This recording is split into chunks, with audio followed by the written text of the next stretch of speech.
Hello, this is Mrs. Kim, and I'm here with Mrs. Erling and Mr. Knox. Today we're going to be talking about Chapter 16, Section 2, Reproduction. It begins on page 648 and it ends on 655. Your learning objective for today, after going through this PowerPoint, is what is sexual reproduction. After watching this video, you will understand how the male produces sperm and the female releases eggs. Sexual reproduction requires two parents, a male and a female, to make an offspring. Female sex cell is called an egg and male sex cell is called a sperm. When they join, which is called fertilization, they make a zygote. All of your regular cells, like skin cells and blood cells, have 46 chromosomes, and we're going to learn more about that later, but basically chromosomes hold your DNA. But sperm and egg cells only have half the number, which is 23 chromosomes for humans. Why is that? So that when they come together and join and make the zygote will have the normal amount, 46. You don't want them to have too many or too little.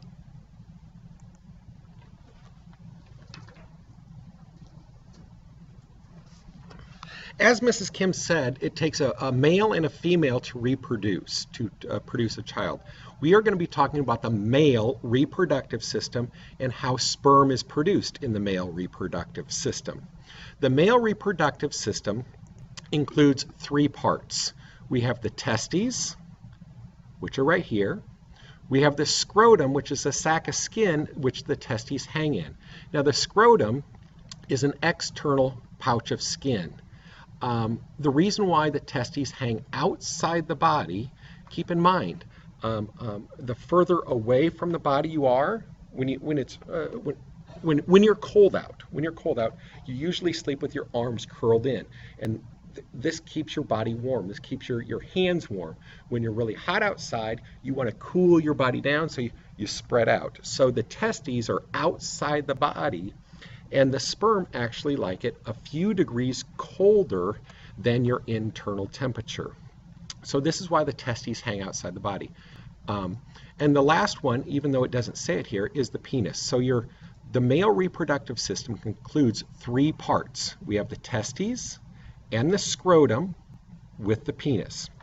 Now, the male reproductive system also produces a hormone called testosterone. This testosterone is there to help, it sparks the sperm production.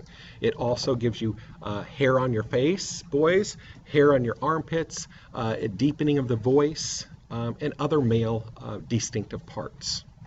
So, how does sperm actually leave the body?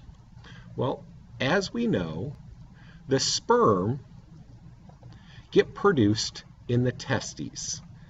Then from the testes, they wait in the epididymis, where they produce a flagellum or a tail, and they wait for their chance to leave the body. Once it's their chance to leave the body, they leave into the vas deferens, which is a tube that leads around the bladder and goes behind the bladder, and it mixes with the sperm mixes with fluids. These glands right here produce fluids. Now with sperm plus fluids, we call that semen. And that semen leaves the body through the penis in the urethra. So this is how sperm leaves the body. Okay? How much sperm leaves the body at one time during ejaculation? Well, usually about a teaspoon of sperm leaves the body, and there's about 5 to 10 million sperm cells per drop. So that's a lot of sperm that leaves the body. So this is the path of sperm, and next we're going to be talking about the female reproductive system.